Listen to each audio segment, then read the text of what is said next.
Our story starts 4 years after Godzilla, King Kong, and other monsters invaded Earth Prime and were eventually sent back. The monitors inside Task Force X headquarters flicker with grainy recordings of the Titans' first assault on Earth. Amanda Waller watches in silence until a voice on comms calls for her attention. She turns away from the footage and mutters, "Never again." Moments later, she faces a semicircle of villains: Harley Quinn, Lex Luthor, Peacemaker, Boomerang, Freeze, Cheetah, Black Manta, Killer Croc, King Shark, Enchantress, and Colonel Shaw. Waller reminds them that while they sat behind bars, Superman nearly died stopping world-ending monsters. Their world survived, but by luck, not strength, and she refuses to let humanity rely on unchecked heroes again. Shaw, the new liaison from Human Defense Corps, promises that the age of government dependence on rogue metas is over. Peacemaker cracks a joke about fighting kaiju with hammers. Harley laughs. Lex insists the Legion of Doom had things handled. Waller cuts through the noise. This time, the government will have its own response team, built from the worst people alive. Far from Arc Prime, sunlight spills through stained glass as Barry Allen and Iris West exchange vows. Among the pews sit familiar faces in civilian clothes, heroes pretending, for one afternoon, to be ordinary. Their laughter is quiet, their smiles real. On a screen miles away inside the Hall of Justice, the rest of the League watches remotely. Jokes fly about secret identities and marriage nerves, until Barry himself speeds in to say he'll tell Iris the truth soon. He grins, promises, and vanishes in a streak of red. Later at the reception, Barry swears to Iris he'll never be late again. Nearby, Clark Kent and Lois Lane share a moment of calm with Hal Jordan before Lois's phone buzzes. The color drains from her face. Lex Luthor is missing. Prison cameras went dark, his trackers offline. Only one set of coordinates remains. 4 years after Godzilla Day, a freight truck laboratory sits in the center of Cape Town Stadium. Inside, a pressurized tank floats King Shark, come for now. Enchantress whispers incantations while Lex Luthor monitors data streams. She warns that sorcery and science rarely coexist. Luthor smirks that magic is simply science the ignorant can't explain. The rune activates. Electricity arcs across the tank. The glass explodes. King Shark mutates into a towering titan. In the distance, the ocean answers, a roar that splits the sky. Godzilla rises from the depths, drawn by the same frequency. The two behemoths collide as Task Force X scrambles for cover. When the smoke clears, King Shark shrinks back to normal size, bewildered but alive. Luthor declares the beta test a success. Waller demands control of the next phase.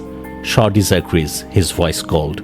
Then Enchantress interrupts. Kong has begun to move. In the Nevada desert, Superman and Supergirl scan beneath the dunes, while Marcy Graves tracks the last ping from Lex Luthor. Beneath them, Mr. Terrific reveals a hidden stairway leading into a subterranean facility, plastered with Human Defense Corps logos. Inside hums a refitted boom tube, reshaped into a multiversal portal. The readings show it was activated 36 hours earlier, the same moment Lex's armor came online. Batman collects his equipment. One way to find out, he says, before the League steps through. They emerge beneath alien skies, the air heavy with moisture and the cries of distant beasts.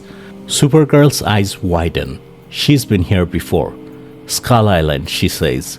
Swarms of bat-like creatures dive from clouds until Flash whirls them away in a crimson cyclone.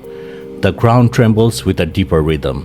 Kong. Back at Task Force X command, Amanda Waller demands answers. How did the League reach the field site? Shaw meets her glare with silence.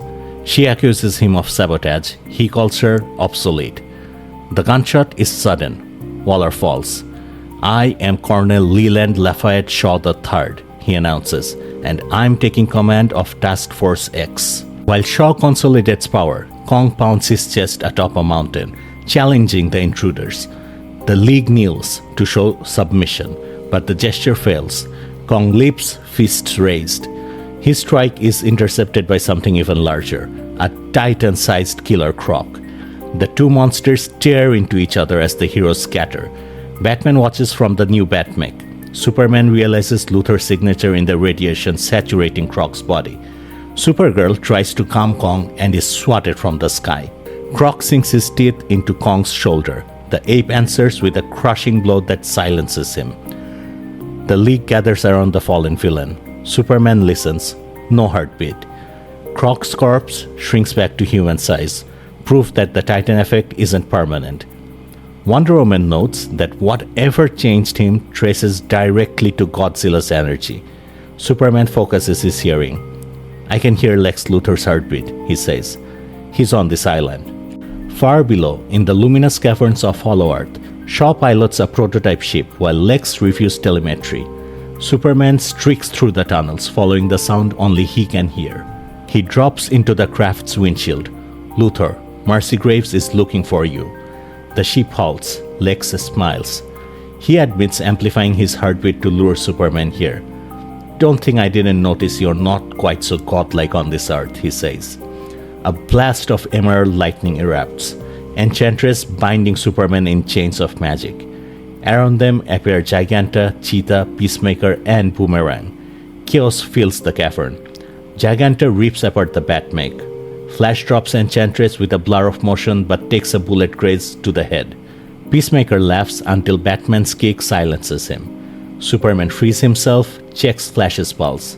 Alive, probably concussed. Wonder Woman lands a thunderous uppercut on Giganta. Batman loads Flash into the damaged mech for evac. Before leaving, Diana retrieves her sword. She charges to what remains of Task Force X. Elsewhere on the island, Kong drags himself from the rubble.